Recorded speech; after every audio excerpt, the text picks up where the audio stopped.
Muling dumalo ang mga kinatawan ng mga ahensya ng pamahalaan na may kaugnayan sa edukasyon sa pagdinig ng Committee on Basic Education and Culture tungkol sa pagpapaigting ng senior high school curriculum.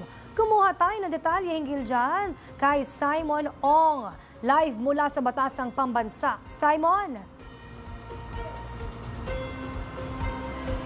Princess, tama ka dyan. Tinalakay kanina sa nangyaring pagdinig ng House Committee on Basic Education and Culture ang mas pagpapalakas o pagpapaigting ng senior high school program ng bansa. Ilang linggo na lang, magsisimula na ang klase para sa school year 2025 hanggang 2026.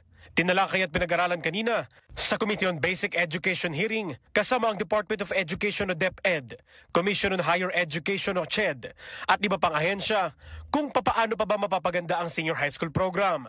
Dito, kinwestiyon ng mga kongresista ang pagkakaroon pa rin ng bridging program ng DepEd. Ito ang remedial courses kung saan hinahanda ang mga nakapagtapos ng senior high school para sa tertiary programs.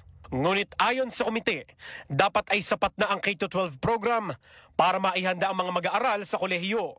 Suwestyon din ng panel na tanggalin na ito sa programa. Ang sabi nga nila ay dapat mawala na completely yung bridging programs. Ang sinasabi lang nila, kailangan lang kasi mag-match yung competencies ng bawat elective or subject na ginagawa sa K-12, dapat mag-match na yon sa competencies na kailangan sa kolehiyo. Samantala, inirekomenda naman ng CHED ang pag-alis ng general education courses para mapaikli ang bilang ng taon sa kolehiyo.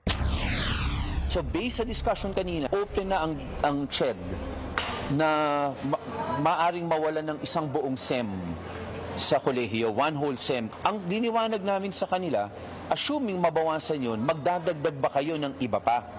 Ang sabi naman nila, most probably hindi na kailangan, hindi na.